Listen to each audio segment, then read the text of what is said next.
Assalamualaikum warahmatullahi wabarakatuh. Kembali lagi bersama saya Putri Rosyana Rusmin dari kelas 4E Akuntansi. Kali ini saya akan memaparkan sekaligus mempelajari dan memahami salah satu aspek penting dalam penelitian, yaitu analisis data dalam metode studi kasus. Penelitian studi kasus merupakan salah satu pendekatan kualitatif yang bertujuan untuk memahami secara mendalam suatu fenomena, peristiwa, atau individu dalam konteks kehidupan nyata. Dalam metode ini, proses analisis data menjadi sangat krusial karena menentukan sejauh mana peneliti mampu menangkap makna dari data yang diperoleh. Oleh karena itu, penting bagi kita untuk memahami bagaimana analisis data dilakukan dalam pendekatan studi kasus. Baik, pengertian studi kasus yaitu metode penelitian kualitatif yang berfokus pada eksplorasi mendalam terhadap suatu kasus tunggal atau beberapa kasus dalam konteks kehidupan nyata. Kasus dapat berupa individu, kelompok, organisasi, kebijakan, atau peristiwa tertentu. Selanjutnya, tujuan analisis data dalam studi kasus: mengidentifikasi pola, tema, dan kategori dari data yang telah dikumpulkan, menghubungkan data dengan teori atau konsep yang relevan, menyusun narasi atau interpretasi yang menggambarkan dinamika kasus secara menyeluruh. Selanjutnya, jenis data yang digunakan dalam studi kasus. Data yang dikumpulkan bisa bersifat primer, yaitu wawancara mendalam, observasi langsung, catatan lapangan, dan sekunder, yaitu dokumen, arsip, laporan, dan media. Berikutnya, teknik analisis data. Beberapa teknik analisis yang umum digunakan dalam studi kasus yaitu yang pertama, reduksi data, di mana menyaring data mentah agar menjadi data yang relevan dan bermakna. Display data, menyusun data dalam bentuk matriks, bagan, atau narasi agar mudah dipahami, dan penarikan kesimpulan, di mana menemukan pola, kategori, atau makna dari data yang telah direduksi dan ditampilkan. Selanjutnya, strategi analisis dalam studi kasus. Yang pertama, analisis tematik, mengidentifikasi tema-tema utama dari data yang diperoleh. Yang kedua, analisis naratif, menyusun cerita berdasarkan pengalaman atau proses yang terjadi dalam kasus. Yang ketiga, analisis komparatif, jika ada lebih dari satu kasus dilakukan perbandingan antar kasus. Selanjutnya, validitas dan keabsahan data. Beberapa cara untuk memastikan keabsahan data dalam studi kasus yaitu yang pertama, triangulasi, yang berisi data, metode, dan peneliti.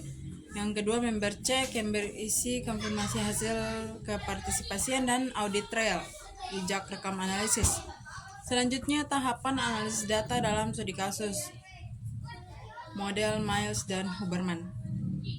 Menurut Miles dan Huberman, analisis data dalam penelitian kualitatif termasuk studi kasus dilakukan dalam 3 tahap utama yang saling berkesinambungan. Yang pertama, reduksi data atau data reduction. Proses memilih, memfokuskan, menyederhanakan, dan mengabstraksikan data mentah dari lapangan.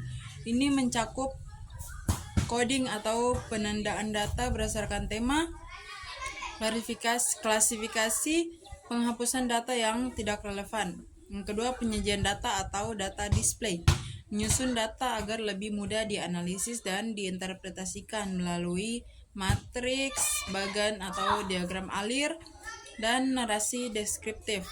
Yang ketiga, penarikan kesimpulan dan verifikasi, melakukan interpretasi makna dari data yang telah disusun. Kesimpulan dapat berupa pola, proposisi, atau teori baru. Proses ini juga mencakup verifikasi secara berkelanjutan agar kesimpulan tetap valid. Selanjutnya, strategi pengorganisasian dan pengelolaan data. Agar analisis data berjalan sistematis, peneliti perlu menggunakan software bantu seperti N5O, Atlas.ti, atau Maxda untuk pengelolaan data kualitatif, menyimpan dan memberi label semua bentuk data, di antaranya audio, transkrip, catatan lapangan, dan dokumen secara rapi, menyusun logbook penelitian untuk merekam proses analisis dan keputusan penting. Selanjutnya, peran peneliti dalam analisis data.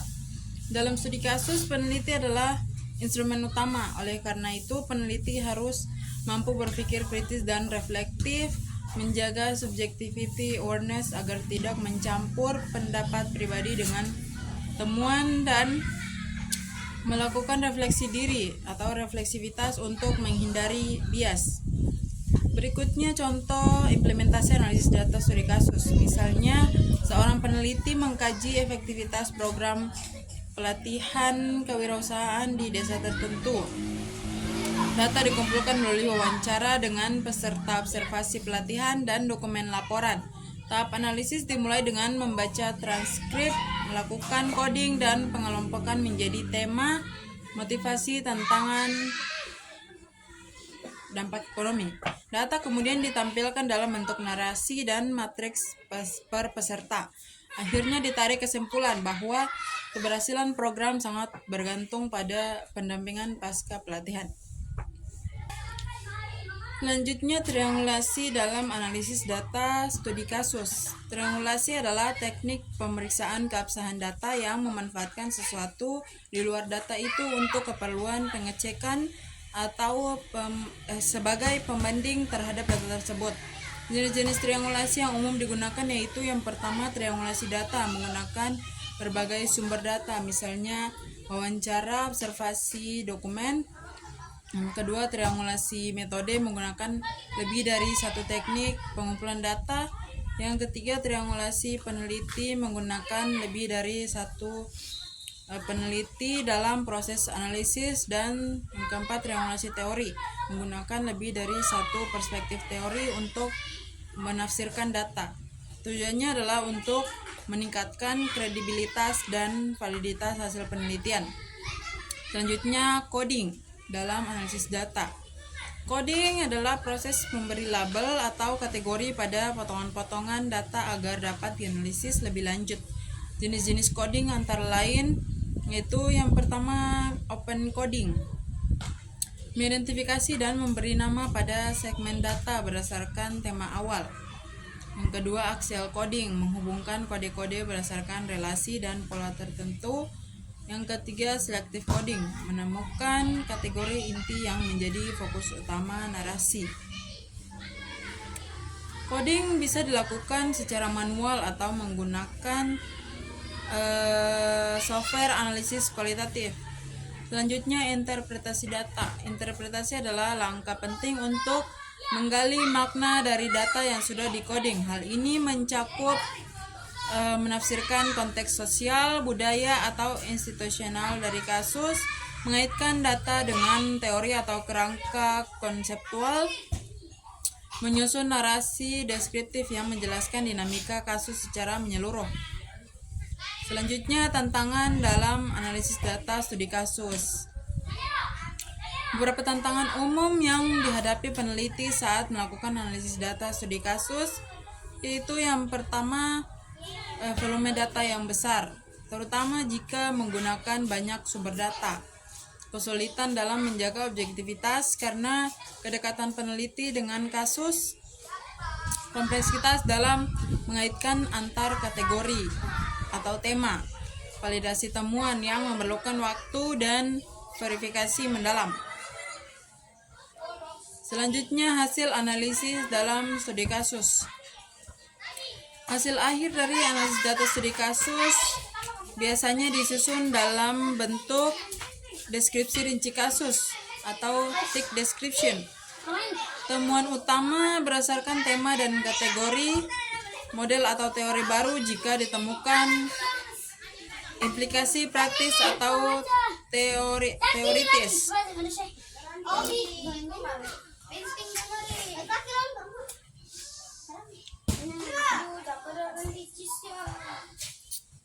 Selanjutnya, penggunaan software analisis kualitatif. Dalam studi kasus modern, banyak peneliti menggunakan perangkat lunak untuk membantu proses analisis, antara lain N5O, Atlas.ti, Maxda. Fungsi software ini meliputi coding otomatis, visualisasi tema, pembuatan jaringan hubungan antar data, dan penyusunan laporan awal. Selanjutnya, teknik memoing Memoing adalah kegiatan mencatat pemikiran, refleksi, dan ide yang muncul selama proses analisis. Memo digunakan untuk menyimpan insight penting dari data, merekam pertanyaan kritis terhadap data, membantu penyusunan narasi, dan penarikan kesimpulan. Selanjutnya, pattern matching. Pattern matching adalah teknik membandingkan pola empiris atau data dengan pola teoritis atau kerangka teori. Jika cocok, maka validitas teori meningkat. Jika tidak cocok, peneliti harus menjelaskan penyebab ketidaksesuaian tersebut. Selanjutnya, explanation building. Metode ini digunakan untuk membangun penjelasan naratif berdasarkan data studi kasus. Biasanya diterapkan pada studi kasus tunggal yang mendalam. Langkah-langkahnya, yang pertama mengembangkan penjelasan awal, yang kedua membandingkan dengan temuan data, yang ketiga merevisi penjelasan hingga membentuk teori naratif. Selanjutnya, time series analysis. Analisis ini digunakan ketika data dikumpulkan secara berurutan, misal per minggu, bulan, atau tahun, cocok untuk studi kasus tentang perubahan kebijakan atau perkembangan perilaku individu atau institusi dari waktu ke waktu. Berikutnya, cross case synthesis. Jika terdapat beberapa kasus, maka peneliti bisa menggunakan sintesis antar kasus. Misalnya menganalisis kasus satu per satu, mengidentifikasi persamaan dan perbedaan, serta menyusun sintesis tematik lintas kasus. Biasanya digunakan dalam studi kasus multiple atau multiple case study. Selanjutnya, teknik chunking versus splitting. Chunking yaitu mengkoding teks dalam potongan besar, misalnya paragraf atau ide penuh. Sementara splitting yaitu mengkoding dalam potongan kecil atau kalimat atau frasa. Pilihan teknik mempengaruhi kedalaman dan fokus analisis. Selanjutnya, negative case analysis, menyoroti data atau temuan yang bertentangan dengan pola umum untuk menghindari bias konfirmasi. Ini memperkuat keabsahan analisis dan menunjukkan bahwa peneliti kritis terhadap data. Selanjutnya, thick description, mengacu pada deskripsi rinci, dalam, dan kaya konteks dari fenomena yang dikaji. Thick description bukan sekedar laporan fakta, melainkan interpretasi bermakna dari konteks sosial budaya kasus. Selanjutnya, audit trail merupakan dokumentasi menyeluruh dari proses penelitian, mulai dari pengumpulan data, keputusan coding, hingga penarikan kesimpulan. Ini penting untuk transparansi proses, verifikasi oleh pihak lain, dan akuntabilitas penelitian. Selanjutnya, validasi temuan. Selain triangulasi, validasi dapat dilakukan dengan member checking, yaitu mengonfirmasi ke partisipan, peer debriefing atau diskusi dengan rekan sesama peneliti, dan refleksivitas peneliti. Selanjutnya, etika dalam analisis data. Peneliti wajib menjaga kerahasiaan data, izin penggunaan data, representasi yang adil terhadap partisipan. Data harus dianalisis secara jujur, tidak dimanipulasi untuk kepentingan tertentu. Selanjutnya, peran konteks dalam analisis. Dalam studi kasus, konteks sangat penting karena membentuk makna dari data, membedakan satu kasus dari yang lainnya, dan memberikan pemahaman menyeluruh terhadap fenomena. Selanjutnya, hubungan antara analisis dan penulisan. Analisis data tidak terpisah dari penulisan laporan dalam penelitian studi kasus. Penulisan narasi bersifat interpretatif dan argumentatif. Analisis sering dilakukan bersamaan dengan penulisan bab temuan. Selanjutnya, kriteria kualitas dalam analisis studi kasus. Beberapa kriteria kualitas hasil analisis studi kasus menurut Lincoln dan Guba. Credibility, kebenaran temuan, transferability, apakah bisa diaplikasikan di konteks lain, dependability, konsistensi temuan, dan confirmability, objektivitas atau netralitas penelitian.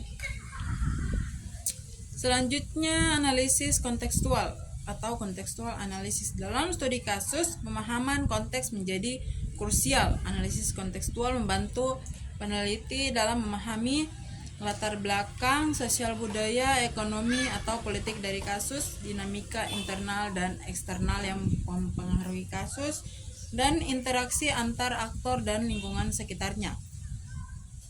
Analisis ini menekankan bahwa suatu fenomena tidak bisa dipisahkan dari tempat dan waktu terjadinya. Reflexivity dalam analisis. Reflexivity adalah kesadaran diri peneliti terhadap peran, nilai, dan bias yang dibawa selama proses penelitian. Dalam analisis, peneliti mengevaluasi bagaimana kehadirannya mempengaruhi data, menjaga agar interpretasi tetap jujur dan tidak subjektif berlebihan. Refleksivitas dapat ditulis dalam catatan lapangan, memo, atau bagian metodologi. Kesimpulannya, analisis data dalam metode studi kasus adalah proses yang mendalam dan sistematis. Tahapan-tahapannya melibatkan pemahaman konteks, interpretasi makna, dan pencarian pola dari data kualitatif yang dikumpulkan. Dengan analisis yang tepat, penelitian studi kasus mampu memberikan gambaran menyeluruh dan mendalam terhadap fenomena yang dikaji.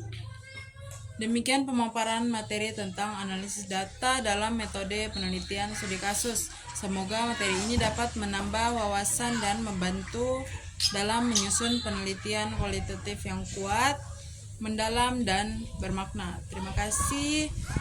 Wassalamualaikum warahmatullahi wabarakatuh.